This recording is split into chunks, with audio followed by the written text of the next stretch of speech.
Thanks so much for being with us here on Atlanta News First Plus. I'm Joy Limnacker, and taking a look at some of the top stories that we're following. There's a death investigation underway right now in Snellville. Let me show you some footage that our crews captured from the scene in Snellville in Gwinnett County.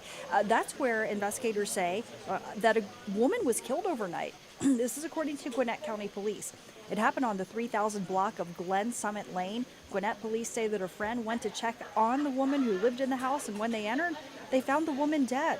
Officers say when they arrived at the scene, they also found a man with a gunshot wound that was still alive.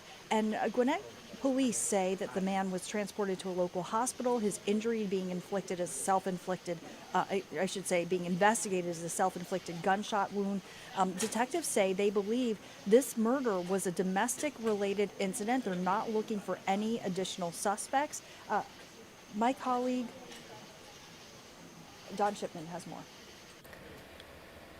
Well, authorities say it was a friend of the victim who hadn't heard from her and felt that something wasn't right that prompted this investigation. And things are much quieter out here this morning, but it was a very different scene here overnight. You can take a look at your screen there. There were multiple officers out here as this all unfolded overnight just hours ago. Police say when they arrived, they found a woman dead and another man inside with a gunshot wound who was still alive. Authorities say the man was taken to the hospital being treated for a self-inflicted wound. Right now, they believe the two lived together and that this appears to be a murder, attempted suicide.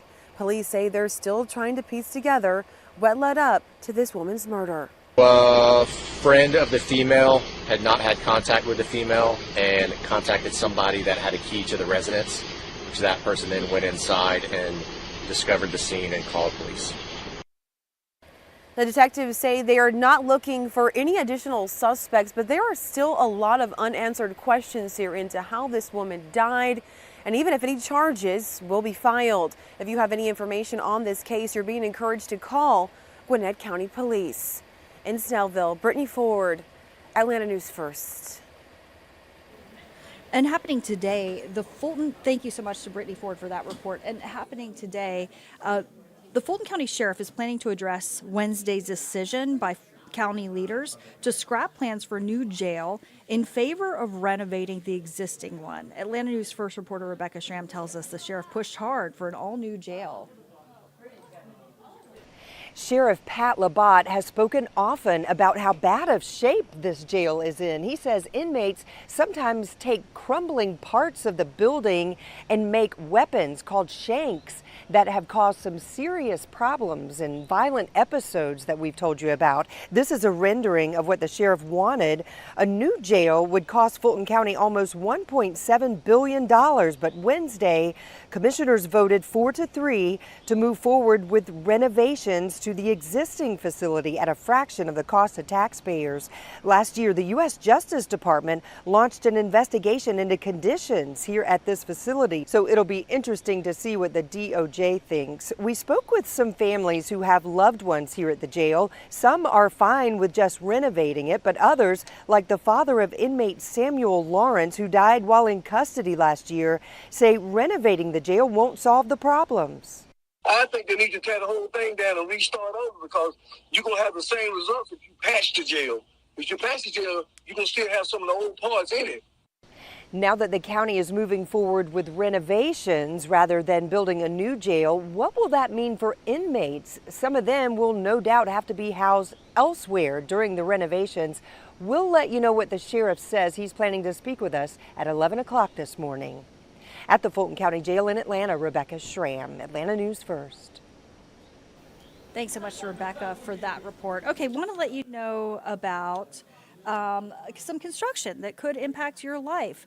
So starting tonight, portions of DeKalb Avenue and West Howard Avenue in Northeast Atlanta are going to be closed. MARTA will be installing a new pedestrian bridge at the East Lake Station, and the closure begins at 8 p.m. It'll last through Monday, 4 a.m.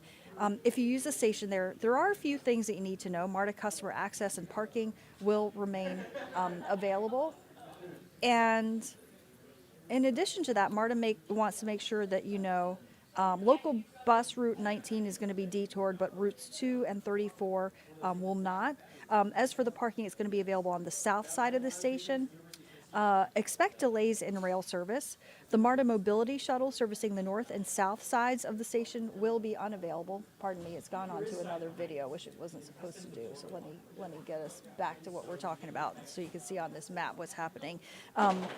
And the station soccer pitch in the north parking lot will also be closed. So those are some things that you are going to want to know about. I see, Rodney Harris is standing by, and he looks eager to give you your forecast. So let's go ahead and turn it over to First Alert meteorologist Rodney Harris. Oh, I see near record heat. Wow. Joy, you're being nice. I'm eager to go home. So that's why I'm eager to give you your forecast. Good morning to you, everybody. Happy Friday. Hope you're off to a good start to your day. I do want to point out, Joy, we have added some First Alert weather days for next week, so I want to start right with that.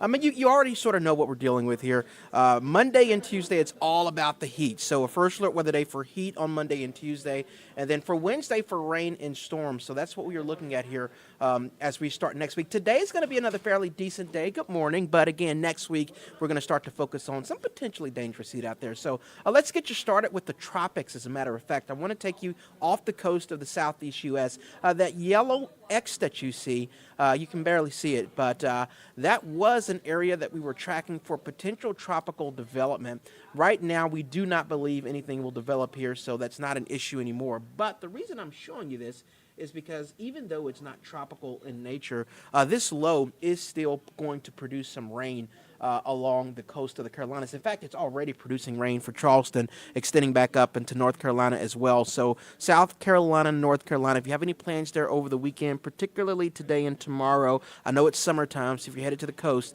watch out there. Some showers, not a big deal, but definitely rain as a result of what was initially a little area of low pressure. Again, as of today, we don't think that will be tropical anymore, but it's still producing some rain along the coast. Closer to home, it's all about the heat for us. Today, we're already up to 85 degrees right now, so our temperatures are warmer than they were this time yesterday. It's currently 72 in LJ, so it's like more than 10 degrees cooler in the mountains. But for Metro Atlanta, definitely hot. Here's what's going to happen here over the next several days. As you know, we had our humidity levels drop quite a bit over the past few days, which was a nice bonus because that's not normal for the summer, but those moisture levels are going to quickly return. So today, still relatively low humidity. It'll feel pleasant, even though it's hot. Same story for Saturday. Saturday's hot, but low humidity. By Sunday, that humidity is back. By Monday, that humidity is back, and you're going to definitely feel that difference. So we want to show you this map. This is what we call our heat risk map. This is very similar to the severe weather outlooks that we show you. It just deals with heat instead of storms. And what you see in orange there, that is what we call a moderate risk for heat today, which essentially means that if you're sensitive to heat, you're going to feel it. And I'm one of those people. If you sweat like super easy, today's your day. The red that you see there, that indicates a more severe heat risk, which means that you essentially need to be in some AC. And that will be the case for pretty much all of Metro Atlanta tomorrow. And then as we get into Sunday, we even have a little purple showing up. This map essentially says that over the next 3 days, those moisture levels will continue to go up. The temperatures will continue to go up. So you're going to notice that heat more and more by the end of the weekend and going into next week. So here is the heat index, the feels like temperature. This is super important. Whenever the heat index is 105 degrees, that's a heat advisory. By Monday, we're up to 102 in Atlanta, 101 on Tuesday. So not quite heat advisory, but close. So close that we decided to First Alert weather day Monday and Tuesday because of those heat index temperatures. Now, the highs next week are going to be near 100 degrees, but the real danger will be that heat index temperature. Again, not quite heat advisory for Atlanta, which you've already seen, but it will be close enough to where you're going to notice that difference in the afternoons especially. So make sure you're drinking plenty of water and staying in the shade, really as early as Sunday, but definitely by next Monday and Tuesday. So here's that 7-day forecast. We basically warm up through the weekend, but remember the humidity is the key. So by Monday, it's 99 degrees. That's your actual high temperature. Tuesday, 98 degrees. Add in the moisture, feels like temperatures above 100. First Alert weather days for heat Monday and Tuesday. I'll also point out with the moisture back, we may see a spotty shower or storm on Monday and Tuesday, but those chances are fairly low. By Wednesday, we have a front that's moving into North Georgia, and that will give us at this point a 60% chance of rain. So Wednesday is now a First Alert weather day, not for the heat, but because of rain and the potential for some storms. So Monday, Tuesday, and Wednesday are the days you want to focus on next week. Monday and Tuesday for heat, Wednesday for storms. And I'll point out we haven't First Alerted Thursday yet, but the same front that's producing the rain and storms on Wednesday, that may carry over into Thursday as well, so we'll certainly keep you up to date on that. What I can say, everybody, is that today you don't have to worry about any of that. No dangerous heat index temperatures, no storms. It's just another mostly sunny day, some cumulus clouds this afternoon, and still low humidity. So we hope that you get out and enjoy this Friday before those changes start to happen over the upcoming weekend. First Alert meteorologist Ella Dorsey will have an updated forecast for you on Atlanta News First at noon. You can always find your forecast in the First Alert weather app. Have a great weekend, and until next time, we'll see you soon.